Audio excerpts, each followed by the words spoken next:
Tenham todos uma certeza: o medo é apenas uma ilusão. A coragem é que é real. 3 dedos de prosas, todos os dias, de domingo a domingo. Se gostarem, deem o joinha de gostei, façam o triplo C, curtam, comentem e compartilhem. Se não são inscritos, se inscrevam, acesse o sininho para novas lives. Vamos à primeira das 3 prosas de hoje.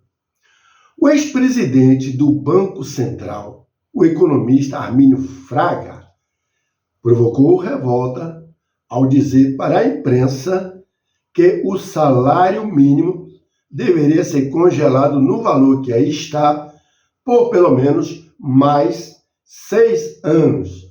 E do jeito que a economia anda por aqui, caso isso se concretizasse, o coitado do povo brasileiro certamente morreria de fome, porque daqui até lá a merreca de R$ 1.518 não valeria menos que 1 centavo de salário. É fato. Agora, isso é zoeira, gozação, deboche? Não é possível que vão colocar o salário mínimo, direito fundamental previsto pela ainda vigente Constituição Federal, como responsável pela situação econômica do país, que é muito preocupante, deixando os ricos cada vez mais abastados e os pobres caminhando para a miséria. O principal argumento é que qualquer aumento no salário mínimo causa um impacto direto nas contas públicas, mais especificamente em relação à Previdência Social. Armínio Fraga, com a sua frieza, que lembra a barriga de uma lagartixa, propõe o congelamento da correção real do salário mínimo por 6 anos. Isso mesmo, 6 anos. A nefasta consequência da proposta deste senhor é o enterro do artigo 7º, inciso 4, da Constituição Federal, que diz que o salário mínimo deve atender às necessidades básicas do trabalhador e de sua família e que a valorização do trabalho deve ser um objetivo e uma fonte do desenvolvimento nacional. Que absurdo! O senhor Armínio Fraga acha que o salário mínimo não precisa de um aumento real, que é suficiente, talvez, apenas para cobrir as despesas com saúde, moradia, transporte, alimentação, etc., mas que ainda falta para o aluguel, para a água, a luz.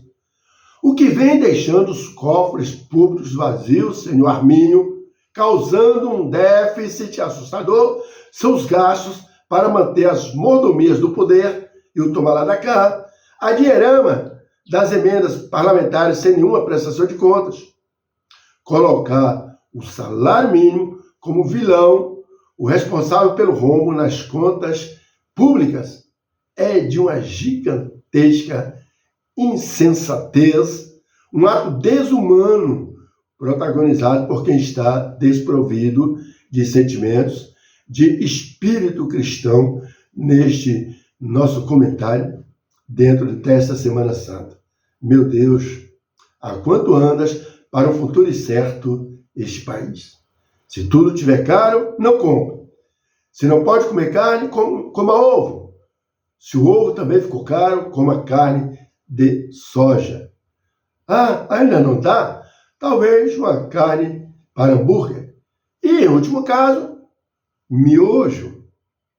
Armínio Fraga, economista e bem financeiramente, que desastre.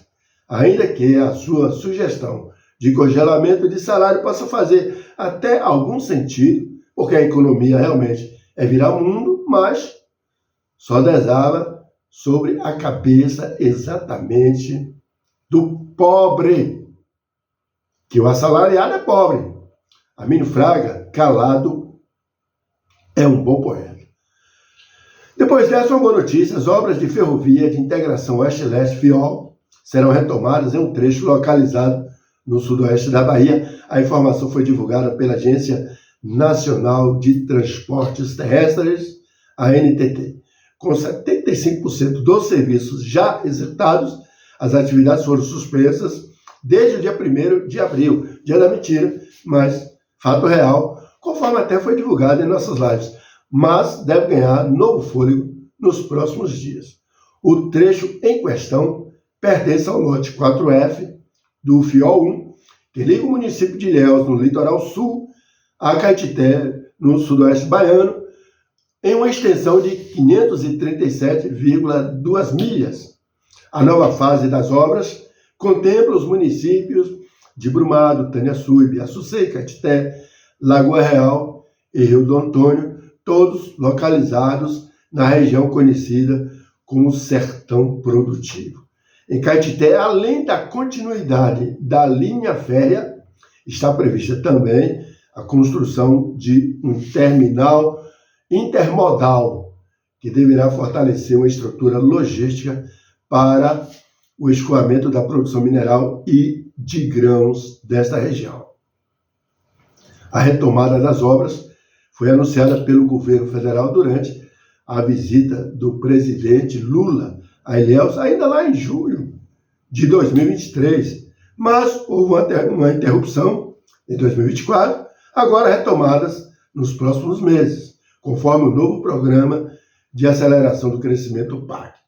A responsabilidade pelas instruções é da supervisão da Bahia Ferrovias S.A., subsidiária da Bahia Mineração S.A., BAMIN. Além do FIOL 1, a ferrovia conta ainda com 2 outros trechos. O FIOL 2, entre Caetité e Barreiras, e o FIOL 3, que liga Barreiras a Figueirópolis, no Tocantins. Este último aguarda a licença de instalação para início das obras. Quando concluída, a FIOL terá 1.527 quilômetros de extensão e será uma das principais ligações ferroviárias do país, conectando o futuro Porto Sul em Ilhéus à Ferrovia Norte-Sul em Figueirópolis, Tocantins. O projeto foi pensado para ampliar a competitividade logística do Brasil e promover aí o desenvolvimento econômico da Bahia e de estados vizinhos. É uma pena que só vai servir para trens de cargas, mas se houvessem galpões também para passageiros em deslocamento de viagens, sem dúvida seria uma outra grande opção. Quem não queria viajar de trem? É muito bonito. Eu já viajei e gostei muito. Vamos agora à prosa de número 3, a última.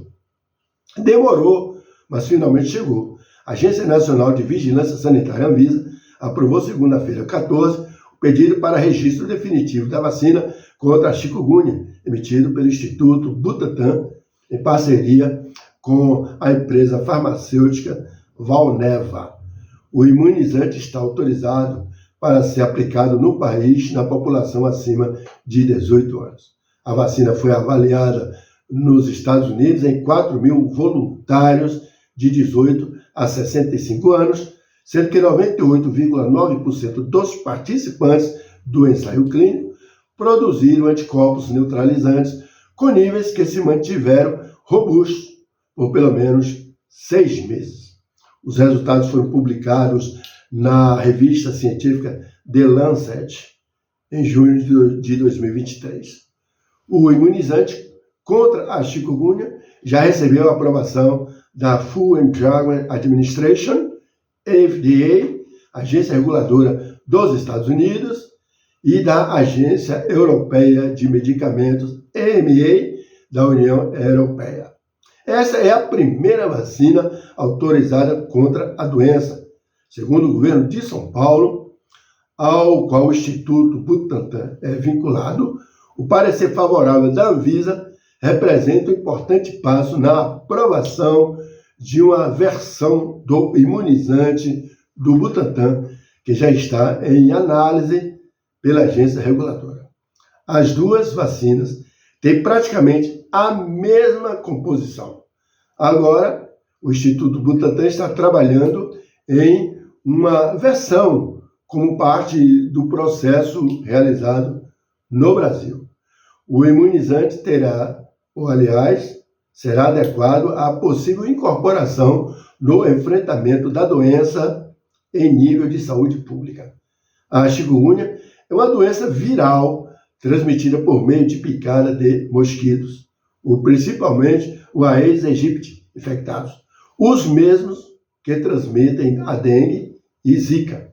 Os principais sintomas são febre de início repentino, acima até de 38 graus e meio, e dores intensas nas articulações dos pés e mãos, dedos, tornozelos e punhos.